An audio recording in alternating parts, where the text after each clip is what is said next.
नमस्कार रसिक हो. साहित्य जगताची सफर साहित्य रस by Arshi Radha just for you या आपल्या उपक्रमामध्ये आणि आजच्या या एपिसोडमध्ये आपल्या सगळ्यांचं खूप मनापासून स्वागत. आपण हा उपक्रम बरेच दिवस चालवतो आहोत आणि त्याचा प्रतिसाद तुमच्याकडून अपेक्षित आहे.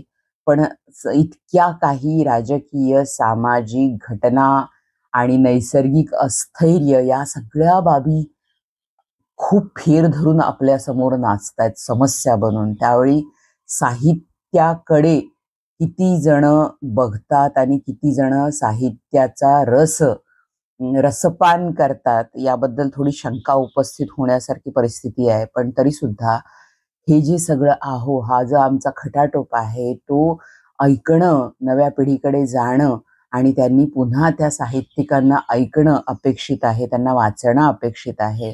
खूप सारं उपलब्ध आहे आता इंटरनेटमुळं आपल्याला आणि त्यामुळंच आमचा हा छोटासा प्रयत्न आणि त्या प्रयत्नाला आपण प्रतिसाद द्यावा ही मी पहिल्यांदा विनंती करते. कारण it is essential, it is required nowadays.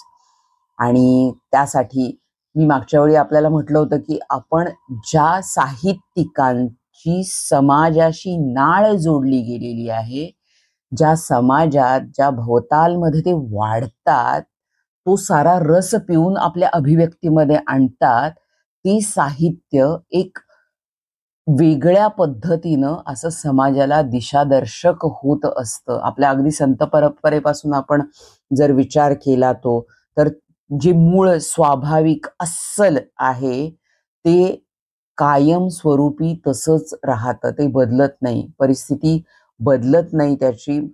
फक्त काही गोष्टी वरपांगी बदलत असल्या तरी त्यातली मेख ही तीच असते आणि ती मेख त्या साहित्यिकाला किंवा त्या निर्मितीकार जो असतो त्या निर्मिकाला सापडलेली असते असं मला वाटतं. तर अशा पद्धतीचं आज एक महत्वाचं आणि मला अत्यंत आवडते असे साहित्यिक घेऊन येतेय. योगायोग असा आहे की म्हणजे आपल्या भाषेत कसं म्हणतो आपण की 12 कोसावर भाषा बदलते, बोली बदलते, बोलीतले शब्द बदलतात. अगदी 12-12 कोसावर. आपण महाराष्ट्रात जर जरा फिरलो तर आपल्याला लगेच जाणीव होईल. म्हणजे अगदी प्रत्येक जवळजवळच्या जिल्ह्यातली सुद्धा भाषा थोडी वेगळी असते, थोडं काहीतरी वेगळं असतं, शब्द वेगळे असतात, रूढी परंपरेनं आलेले शब्द वेगळे असतात.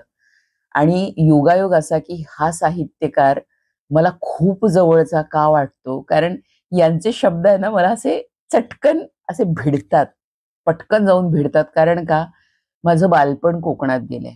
या साहित्यिकाचा जन्म कोकणात आहे, त्यांचं बालपण कोकणात आहे. त्यांचं शालेय महाविद्यालयीन शिक्षण कोल्हापुरात आहे. हा हा मी तुलना वगैरे करत नाही, पण हा योगायोग कसा असतो.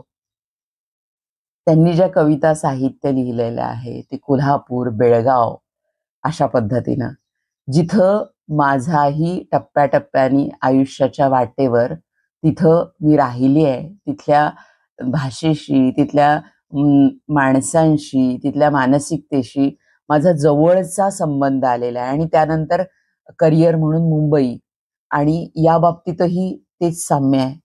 मी बोलतेय, खूप आवडते माझे कवी, लेखक विंदा करंदीकरांच्या बद्दल. विंदा करंदीकरांनी काव्याची गणितं बदलून टाकली असं मी म्हणेन. कारण नवकवींच्या फळीतले हे एक कवी असं आपण म्हणतो त्यांना, की मराठीत नवकविता आली आणि नवकवितेतले एक खंदेश शिलेदार आपण म्हणू ज्यांना, विंदा करंदीकरांना. त्यांचा जन्म 13 ऑगस्ट 1918 झाला आणि मृत्यू त्यांचा 14 मार्च 2010. म्हणजे मराठीतले कवी, लेखक, अनुवादक अनुवादक म्हणून सुद्धा अतिशय सुंदर काम. कारण त्याबद्दलची एक आठवण मला नक्की सांगावीशी वाटते. कारण राजा लिअर, किंग लिअरचं, शेक्सपियरच्या किंग लिअरचं त्यांनी जे अनुवाद केला मराठीमध्ये. आणि हे जवळचं का आहे, कारण कोल्हापूरचा प्रत्येक ग्रुप आणि शरद भुताडी यांनी किंग लिअर केला होता. तो महाराष्ट्रातल्या सगळ्या अभिरुची संपन्न माणसांनी जवळपास बघितलेला आहे असं मला वाटतं. आणि खरं तर या ग्रुपमध्ये माझी नंतर एंट्री झाली. सत्यशोधकमध्ये डॉक्टर भुताडिया ज्योतिबा करत होते आणि मी सावित्री करत होते, गोपू देशपांडेंचं सत्यशोधक. पण त्या आधी किंग लिअर झालं होतं प्रत्येकडून. आणि इवन म्हणजे आमच्या तालमी जरी चालत होत्या सत्यशोधकच्या, पण ते ध्वनी उरलेले रेंगाळलेले ते सगळे डायलॉग्स किंवा काय ते अजूनही तालमीच्या जागी राजा लिअरचे रेंगाळत होते. ही विंदा करंदीकरांच्या शब्दांची जादू आहे असं मी म्हणेन. खरोखर म्हणजे त्यावेळी विचार करताना किंग लिअर डॉक्टरांना बाजूला ठेवून ज्योतिबा अंगात आणायचे होते, थोडक्यात म्हणायचं गेलं तर. परकाया प्रवेश आपण म्हणतो भूमिका करताना. आणि तो किंग लिअरचं गारुड इतकं सगळ्या प्रत्येवर अजूनही ते तितकंच आहे. अजूनही सगळ्यांना जे जे भूमिका करत होते त्यांना सगळे डायलॉग्स पूर्ण पाठ आहेत. इतकं छान होतं ते सगळं. आणि माझा लिअरशी प्रत्यक्ष संबंध नसला, त्या नाटकात मी काम केलं नव्हतं, पण त्यानंतरच्या सत्यशोधक मध्ये मी आणि डॉक्टर एकत्र होतो त्यावेळेला मला ते अजून ते रेंगाळणारे विंदा सगळीकडे जाणवायचे रिहर्सलला. असो, तर ही आठवण सांगण्याची संधी यामुळे मिळाली, मला खूप छान वाटतंय. आणि विंदांचं लेखन, विंदांची भाषा मी यासाठी म्हटलं की हा योगायोग आहे की मी त्या मातीत राहिलेली आहे जिथं विंदा राहिले, आणि तिथले शब्द, तिथलं जगणं, तिथला संस्कार हा सगळा जसा, त्यामुळे ना त्यांची कविता किंवा त्यांचं साहित्य असं पटकन मनाला कुठंतरी इतकं खोल शिवत राहतं ना, ते खूप छान वाटतं. आणि विंदांनी म्हणजे मराठी कवितेलाच एक वेगळं वळण दिलं. छंदोबद्ध रचना वगैरे या भागातून कविता वर आली, खूप प्रगल्भपणे आपल्या सामोरी आली आणि आपल्या बोलभाषेतल्या शब्दात. आणि पण ती बोलीभाषेतल्या शब्दात आली म्हणून ती साधी सोपी असं नाही. त्याचे आशय आणि त्याचे संदर्भ घेऊन ज्या वेळेला आपण ती कविता वाचतो त्यावेळेला त्या कवितेचा खोलपणा, त्याचं गांभीर्य आपल्याला इतकं खोल रुततं मनात ना, हे या कवितेचं खरं सौंदर्य आहे असं मी म्हणेन. त्यांनी विपुल असं साहित्य लिहिलेलं आहे. त्याबद्दल आपल्याला गुगल केलं की ते सगळं मिळेल. त्यांच्या कविता म्हणजे स्वेदगंगा, अमृतगंध, ध्रुपद, जातक, विरूपिका, अष्टदर्शने, त्यांच्या कवितांची संपादक संकलनं आहेत, संहिता वगैरे. बालकविता हा प्रांत त्यांनी इतका छान हाताळलेला आहे. आणि खरोखर कौतुकास्पद आहे, कारण प्रत्येकाचा असा एक पिंड असतो, प्रत्येकाचं एक लय असते, प्रत्येकाचा एक मास्टरी म्हणतो किंवा एक प्रदेश म्हणतो आपण, साहित्य निर्मितीतला किंवा कला निर्मितीतलाही असू दे. प्रत्येकाची एक ज्युरिस्डिक्शन म्हणूया त्याला आपण लिगल लँग्वेजमध्ये. तर असं असतं की तो भाग तो माणूस चांगला हाताळतो. पण विंदांचं तसं नाही जाणवत. म्हणजे बालकविता आणि किंग लिअर म्हणजे हे जे काय आहे ते प्रचंड आहे. म्हणजे खूप व्यापकता आहे. आणि विंदा स्वतः सुद्धा म्हणतात की वाचकांचे अनेक थर आहेत. आणि त्या थरातला कोणताही थर वंचित ठेवणं हे पाप आहे. ते सगळ्या प्रकारच्या वाचकांना त्यांना आपलंसं काही मिळणं आवश्यक आहे, असं साहित्य निर्मिती व्हायला पाहिजे असं विंदांचं मत आहे. किती छान आहे. माणूस म्हणून हा माणूस इतका साधा, इतका कणखर, इतका आग्रही, इतका दृढ आणि इतका अस्सल माणूस आहे. आणि ते सगळं त्यांच्या कवितेत येतं असं मला वाटतं प्रामाणिकपणाने, त्यांच्या कविता किंवा त्यांचं साहित्य वाचत असताना. आणि इतक्या खऱ्या पद्धतीनं जगलेला माणूस. खरं तर हैदराबाद मुक्तीसंग्रामात त्यांचा सहभाग होता, त्यांना कारावासही झाला होता, पण त्याचं पेन्शन वगैरे घेणं असलं त्यांनी कधी केलं नाही. लोकांनी स्वातंत्र्य संग्रामाच्या वेळी, म्हणजे स्वातंत्र्य संग्रामात ती 12-14 वर्षाची असतील की नाही माहित नाही, पण त्याच्या नावावर पेन्शन घेणारी आणि त्याच्या सगळ्या सवलती घेणारे मी माझ्या डोळ्यांनी माझ्या शैक्षणिक आयुष्यात खूप जण बघितली आहेत अशी माणसं. त्यांच्या बापाचं वय वगैरे 10-12 वर्ष पण असेल की नाही माहित नाही, पण ते स्वातंत्र्य सैनिक वगैरे असे म्हणून ते जे काय सरकारच्या सवलती आहेत ती उकळतानाची माणसं मी बघितलेली आहेत. त्यामुळं असं कोणतरी दिसलं की प्रचंड आदर वाढतो. स्वेच्छानिवृत्ती घेणं, दुसऱ्याची जागा जाऊ नये आणि काय व्हायचा तो त्रास आपल्यालाच व्हावा म्हणून स्वतः स्वेच्छानिवृत्ती घेणं. पण ही इतकं पराकोटीचा माणुसकी असलेला माणूसच करू शकतो हे. आणि विंदांची जडणघडण जर पहिल्यापासून आपण बघायला गेलं तर संस्कार आहेत, मूळ संस्कार ते RSSचे म्हणूयात आपण. म्हणजे असं ते काय कुठल्या याचे सभासद होते किंवा काय असं प्रत्यक्ष सभासद वगैरे होते किंवा कार्यकर्ते होते अशातला भाग नाही. पण जी मूस असते ना पहिली सुरुवातीची, ती त्या संस्कारांची आणि त्यानंतरचा त्यांचा सगळा प्रवास तो मार्क्सच्या जडवादापर्यंत कंप्लीट मार्क्सिझम पर्यंत जातो. ही जी स्थित्यंतर आहेत ती त्यांच्या लेखनात आलेली आहेत आणि ते सगळे संदर्भ आहेत जुने संस्कृतीचे आणि सगळे रूट्सचे म्हणतो आपण, संस्कारांचे, सनातनी जे काही संस्कार असतील ते असे ट्रान्सफॉर्म होत मार्क्सवादापर्यंत गेलेले आपल्याला ते एक सुंदर तो स्कोप असा म्हणजे त्याला काय म्हणूया आपण, तो ग्राफ आहे ना तो खूप रम्य आहे असं मला वाटतं. रम्य म्हणूयात का का but it is very very very interesting. आणि तो वाचायला तो जेव्हा भावतो ना तो त्यावेळेला एका वेगळ्या पातळीवर घेऊन जातो आपल्याला.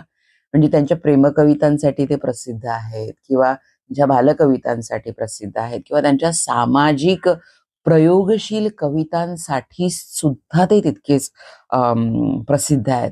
आणि हे वैविध्य आहे या साहित्यातलं ते मला खूप भावतं खरं तर. आणि मला ते आपलं का वाटतं कारण त्या त्या त्या त्या मातीशी आणि त्या त्या बोलीशी माझा खूप जवळचा संबंध माझ्या वास्तव्याने सुद्धा आलेला आहे. त्यामुळे मला ते खूप छान वाटतं, जवळचे वाटतात. आणि त्यांच्या भाषेमध्ये एक त्यांच्या कवितेमध्ये एक साधे शब्द साधे वाटतात पण एक तत्वचिंतक असा दडलेला आहे खोल. आपण ते उकरायला लागलो की आपल्याला ते सापडत जातं सगळं असं. वक्तृत्वपूर्ण शैली त्यांची, तो तत्वचिंतक आविर्भाव सगळा आणि सामाजिक, राजकीय, तत्वज्ञान, मार्क्सिझम या सगळ्या याच्यावर ती कविता स्पर्श करत जाते, बोलत जाते, उभी राहते.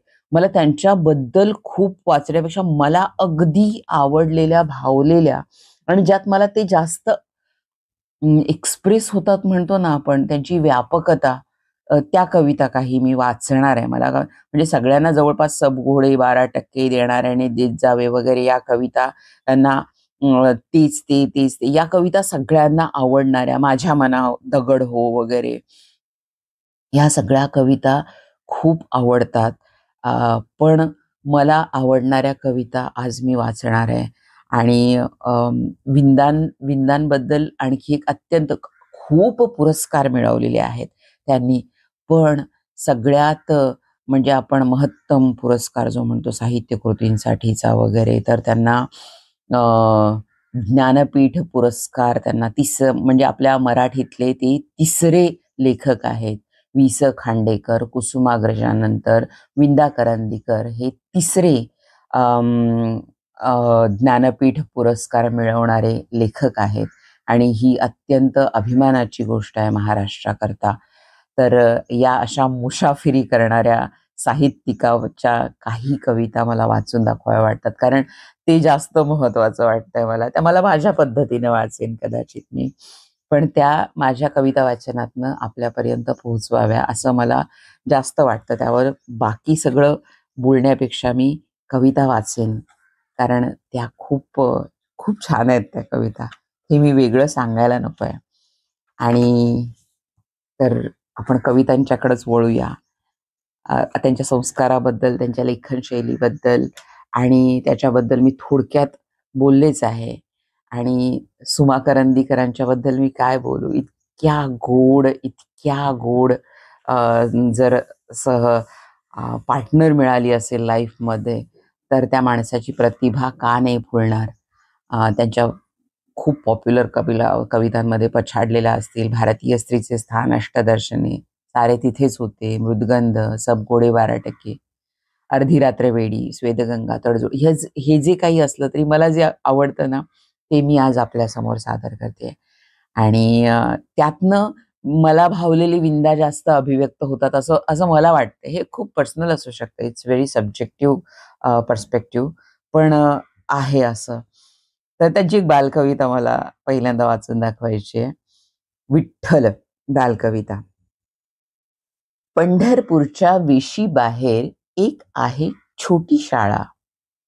सर्व मुलं आहेत गोरी, एक मुलगा कुट्ट काळा. दंगा करतो, मस्ती करतो, खोड्या करण्यात आहे अट्टल. मास्तर म्हणतात करणार काय, न जाणो असेल विठ्ठल. खूप म्हणजे ही कविता आपल्याला अशी वेगळ्या पद्धतीनं, वेगळ्या पातळीवर नेत असते, असं मला वाटतं.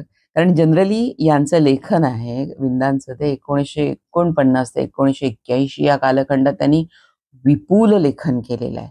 आणि त्यांचा कलेकडं बघण्याचा दृष्टिकोन सुद्धा खूप गोड आहे. म्हणजे त्यांनी अशा कलेंना वेगळ्या वेगळ्या पद्धतीने म्हणजे त्यांनी डिफाईन केले थोडक्यात. जीवनवेधी कला, ते काव्य, ललित, वाङ्मय त्यांच्या शब्दात सांगायचं झालं विंदांच्याच तर काव्य, ललित, वाङ्मय, नाट्यप्रयोग, चित्रपट यांना ते जीवनवेधी कला म्हणतात. त्यानंतर रूपवेधी कला, त्यामध्ये चित्रकला, शिल्पकला, संगीत या गोष्टींचा ते अंतर्भाव करतात. आणि त्यानंतर व्यवहारी कला, सुतारकाम, शिवणकाम, पाककला वगैरे या व्यवहारी कला. आणि विंदांना पर्सनली त्यांना सुतारकाम करायला खूप आवडायचं. ते शिकले होते आणि ते करत होते सातत्यानं. म्हणजे सुमा ताईंच्या आपण ज्यावेळेला मुलाखतीतनं ते ऐकतो त्यावेळेला आपल्याला खूप छान वाटतं या गोष्टी. तर सगळ्या पद्धतीच्या कविता त्यांनी केल्या. म्हणजे सगळ्या पद्धतीच्या, सगळ्या विषयांवरच्या लैंगिक, सांसारिक, सामाजिक, आध्यात्मिक जाणीवेची अभिव्यक्ती या सगळ्या कविता वेगवेगळ्या पातळीवरच्या त्यांनी केलेल्या आहेत. ते स्वतः म्हणतात की बांधून घेऊ नका. ठराविक विषयाशी घुटमळत न राहता स्वतःच्या विचारात एक खुलेपणा आणला की आपण ते साध्य करू शकतो. हे खरं तर ते त्यांचे शब्द आहेत की दृष्टिकोन खुला ठेवा. त्यामुळं आपली व्यापकता वाढते. तर बोलीभाषेचा इतका प्रभावी वापर कवितेत खरं तर या कवीनं केलेला आहे. आणि त्यांच्या आपण मुलाखती वगैरे ऐकतो जुन्या, त्यावेळेला माधव जुलियन यांच्याबद्दल असलेला ओतप्रोत आदर त्यांच्या बोलण्यातनं व्यक्त होतो. तर आणखी काही त्यांच्या कविता आपण वाचूया. आता प्रेमकविता म्हटलं की मला ही कविता आवडते. ही कविता वाचूया. माझे मला आठवले.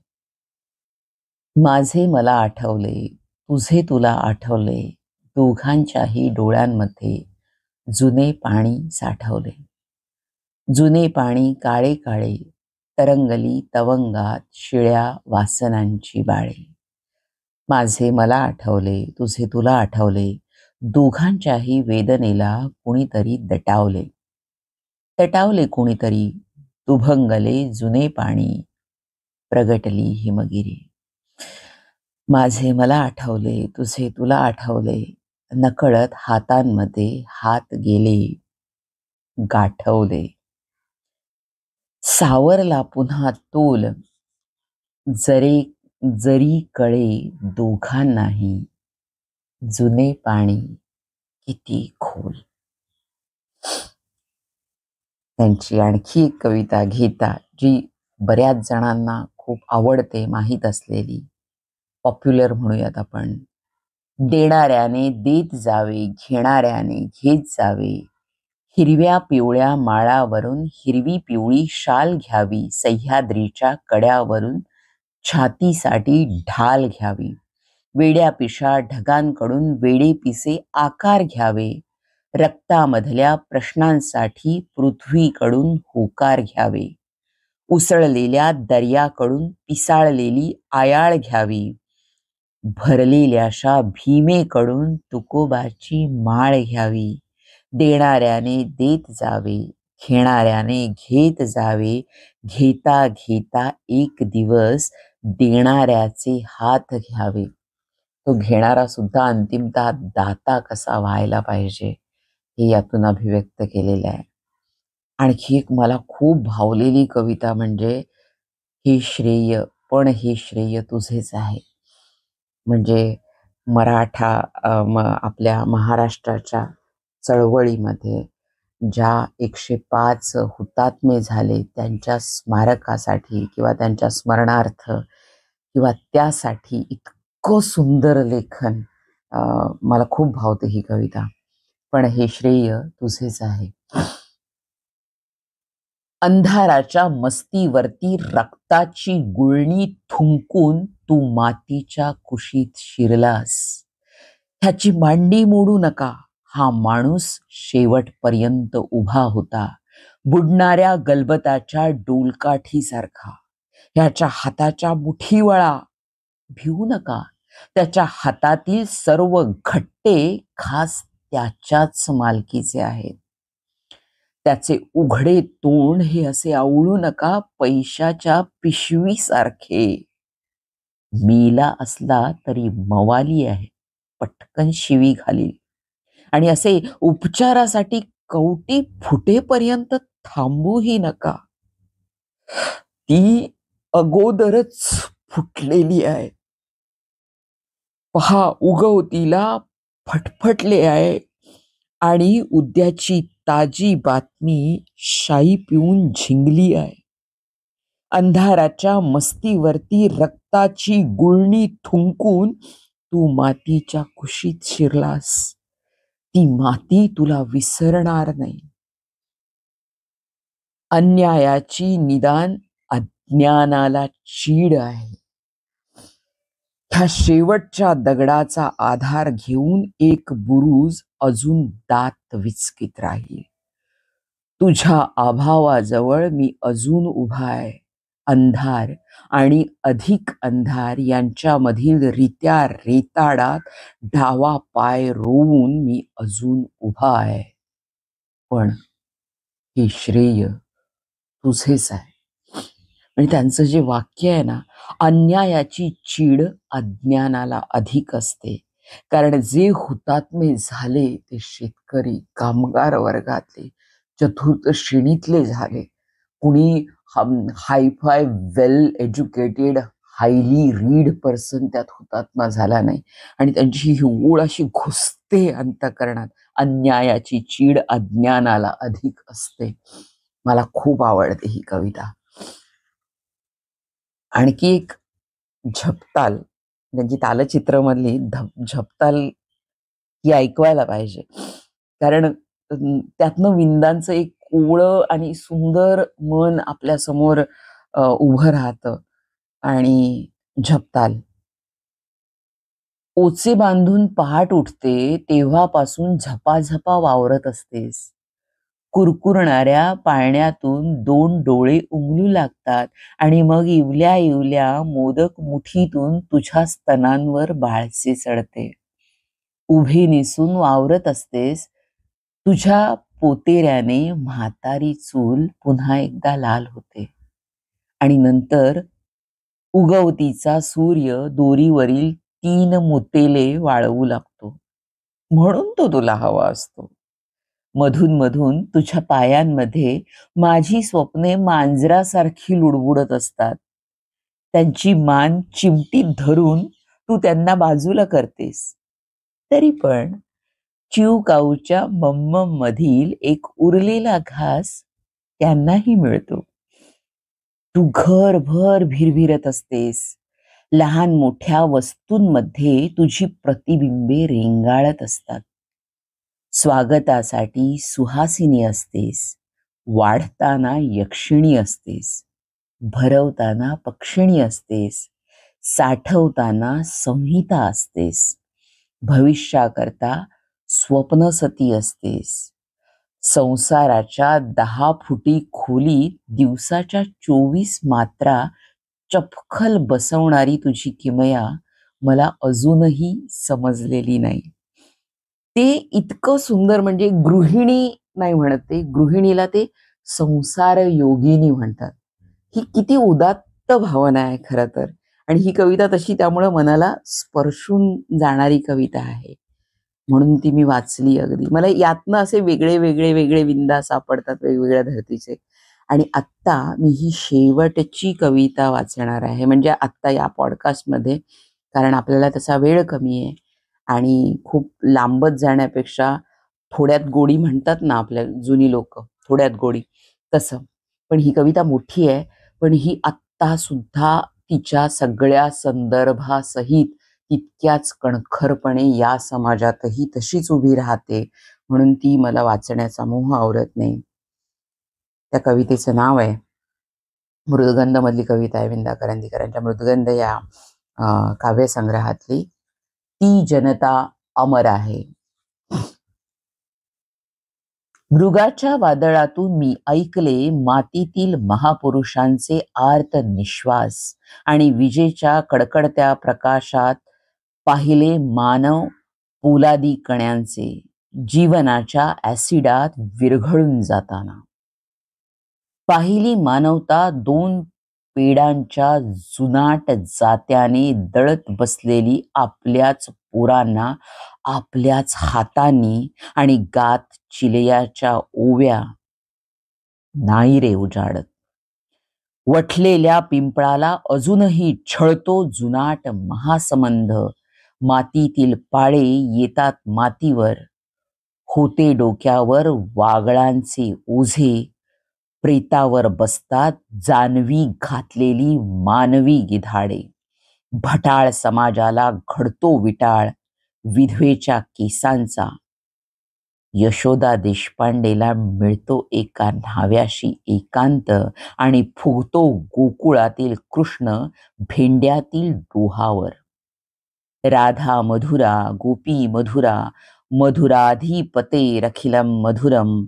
पडद्यात गुदमरतात औरतों के प्राण आणि किंचाळते बच्चों की सुनता. म्हारांच्या गळ्यातील थुंकीच्या मडक्यातच काशीतील कुंडे करतात आत्महत्या. रंगवतात तोंडे युगांच्या पापांनी, जळतात निग्रो संस्कृतीच्या वेदीवर. बरबटते आकाश धुराच्या डांबराने, प्रत्येक मृत्यूतून मरतो ख्रिस्त. मागतो पाणी सहाऱ्याच्या पीरांकडून. नाही रे उजाडत.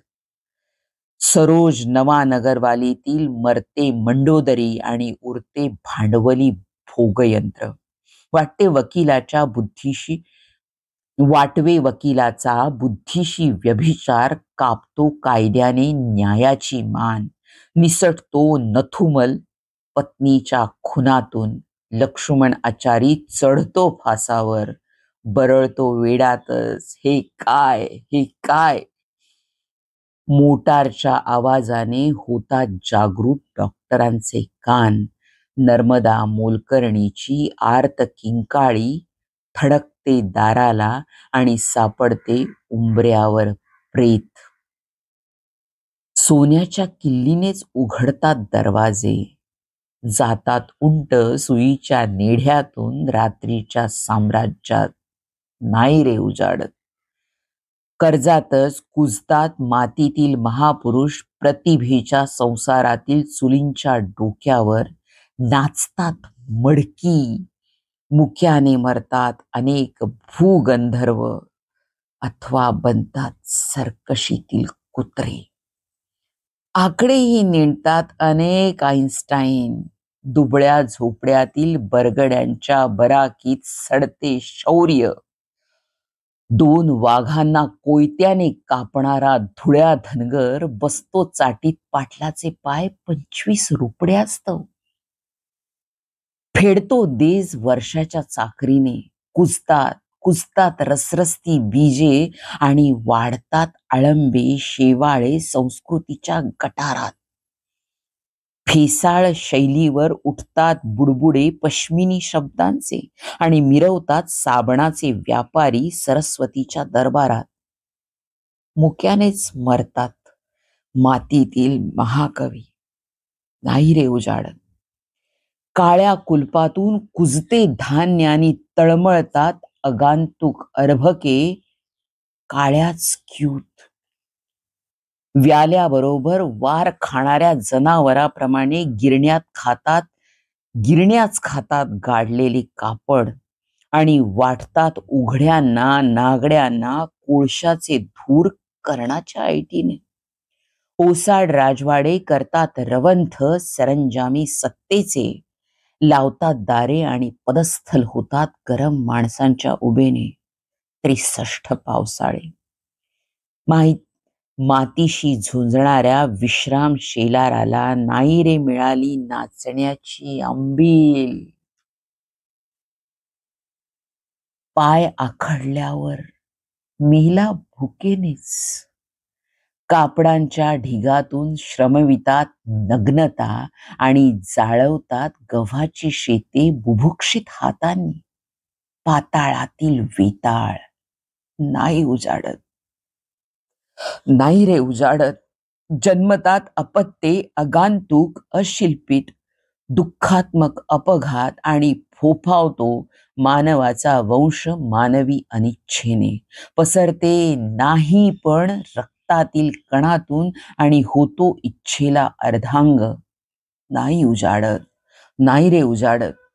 विध्वंसक विज्ञानावर पचाक्कन थुंकून हसतो महारोग हरेक खेड्यातून.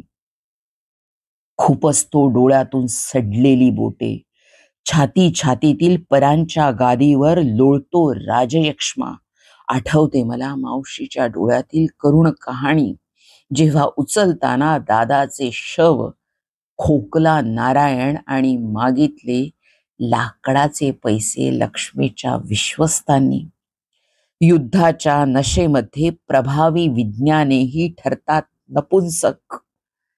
मानवी बुद्धीला लागते स्वीकारावे पोटाचे दास्य आणि प्रतिभा बनते रखेली.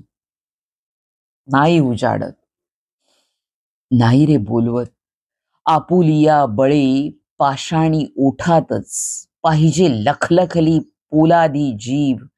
आपुलिया बळे पाषाणी ओठातच पाहिजे लखलखली पोलादी जीव आणि मिसळले थुंकीत हलाहल.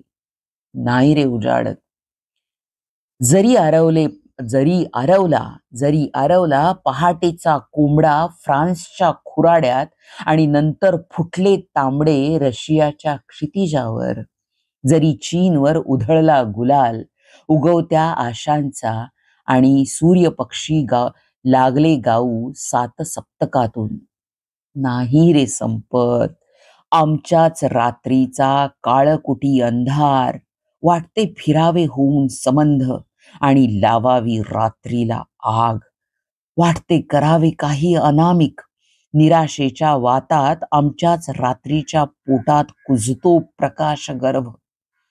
थांबतात वेणा आणि पसरते भकास भयानक संज्ञाहीन शांती. जाते संकोचत नसांची जाणीव आणि सडतात जीवनाची अंगे. नाही रे उजाडत, नाही रे उजाडत. ना ना नी नी नू नू ने नै नो नौ नम. तरीही शेवटी वाटते जगावे, वाटते जगवावे. अजूनही करते आशा दुःखाच्या दर्याची 3च आचमने. व्यापिते जाणीव उरते दशांगुळे. नाकारता नाकारताही जाते जीवन आनंद आकारीत. सांडलेल्या दुधाची उरलेली खरवडही लागते खमंग. शुष्क वडाच्या सापळ्याची सावलीही घालते पांघरून आपल्या मायेचे. अजूनही उरते जाणीव जीवन प्रवाहाच्या संभाव्य विकासाची. अजूनही मानव नाही रे शिजवत आपलीच पोरे आपल्याच हातांनी. विडियाप्रमाणे आपल्याच तोंडाने नाही रे भक्षित आपलीच मज्जा. मांसहीन कणा अजूनही पेलतो माणसाचा मेंदू. अजूनही धडधडते उरात काहीसे सगुण सचेतन. अजूनही आशा. अजूनही कोणी निळ्या फडावर विजेची थाप हाणून उद्गारतो, तू जगशील, तुम्ही जगाल. काळ्या मातीचे पांघरून चाळवून आकाशाकडे बोट करणारे कोवळे बिजांकुर उठवितात आवाज, तू जगशील, तुम्ही जगाल. काळ्या छातीचे कसदार मळे चढवितात लंगोट लाल लाल नद्यांचे, ठोकतात शड्डू मेघाच्या हातांनी आणि देतात मृत्यूला आव्हान. हिरव्या गवताची टोकदार पाती होतात ताठ. थरथरते थरथरते अवघे चराचर जगण्याच्या जाणीवेने आणि नाही पण बसते लोंबत वठलेल्या मनांच्या सडलेल्या फांद्यांना. थरथरते थरथरते अवघे चराचर जगण्याच्या जाणीवेने. कारण येतो पूर्वेच्या वाऱ्यावरून उसाच्या गुऱ्हाळांचा उन्मत्त गंध शिरतो कपाळात. जातो शोधित कुंडलिनीची पाळे आणि होतात इंद्रिये जिवंत. आत्म्याचा डोंगळा पाहतो गिळण्या विश्वाची ढेप. नाचतो सूर्यमयूर ढगांच्या जंगलात, पसरतो सोनेरी प्रकाश पंख, व्यापतो आकाश. आणि नाचतात तृप्तीच्या नग्नतेत तापलेल्या डोळ्यातील तरण्या भावल्या. वाटते जगावे, वाटते जगवावे. विशाल वृक्षांच्या अनादी वडातून वाहतात खाली शांतीच्या धारा आणि वाहते तापलेले रक्त हिरव्यागार पारंब्यातून मृण्मय मुक्तीकडे. वाटते जगावे, वाटते जगवावे. अजूनही इंद्रिये राहतात इमानी जीवनाच्या प्रेरणेशी आणि करतात आज पण समृद्ध. मला दिसतात भविष्याकडे कललेल्या स्वीकारशील जीवनाचे लाल लाल केस क्रांतीच्या वादळाने पुन्हा पुन्हा पिंजारलेले. निरोगी जीवनाचा विकासशील गर्भ घेतो शोषून शास्त्राच्या अनुभूती. वाटते धन्यता पृथ्वीच्या कुशीला. स्वीकारते दुःख सृजनशील वेणांचे आणि प्रसवते मातीतून महापुरुष. अशा वेळीच मला दिसते विश्वाचे स्वप्न साकार होताना माणसाच्या आकारात, मातीतील रक्तातून, मातीतील मांसातून.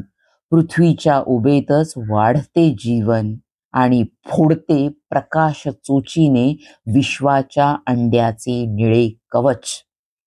अशा वेळीच उधळतात आशा वादळांच्या वारूवरून, जातात ओलांडून दिशांचे उंबरठे आणि स्फुरवितात मातीचे महाभारत, विजेची वीरगीते.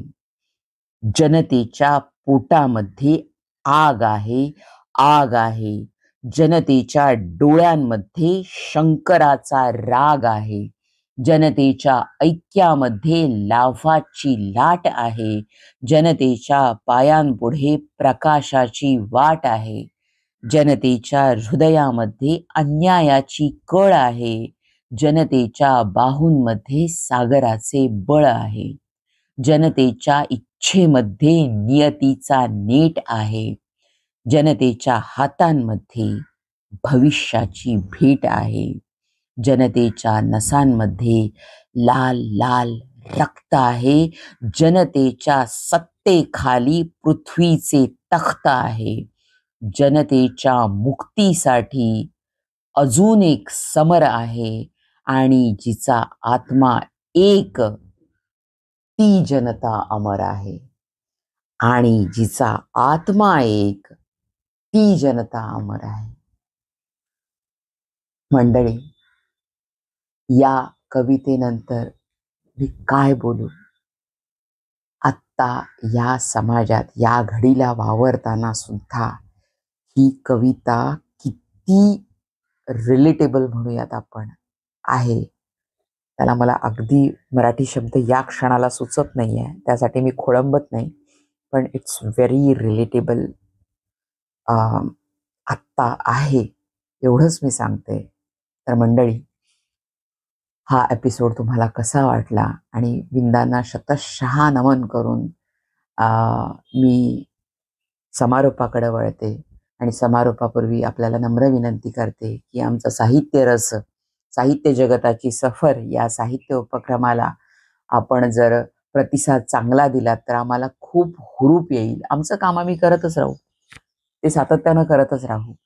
आणि ते करण्याची ऊर्जा सुद्धा आम्हाला तुमच्याकडूनच मिळते. आणि ती ऊर्जा जास्तीत जास्त मिळावी यासाठी मी आपल्या सगळ्यांकडे पुन्हा प्रार्थना करते. या चॅनलला मॅक्सिमम म्हणजे वाचा, ऐका आणि प्रतिसाद द्या. लाईक करा, शेअर करा, सबस्क्राईब करा. ही सगळी सरधोपट वाक्यांचं ठिगळ या इतक्या सुंदर एपिसोडला लावणं तसं गैर वाटतं ना खरं तर. पण ते म्हणायला पाहिजे, कारण आपण या माध्यमाचा वापर करतो आहोत, या माध्यमातून तुमच्यापर्यंत पोहोचतो आहोत. आणि या काव्य वाचनाची संधी मला या माध्यमातून मिळाली आहे. तर या चॅनलला आमच्या लाईक करा, शेअर करा, सबस्क्राईब करा. Please do like, share and subscribe. Bye. See you next with next episode next time.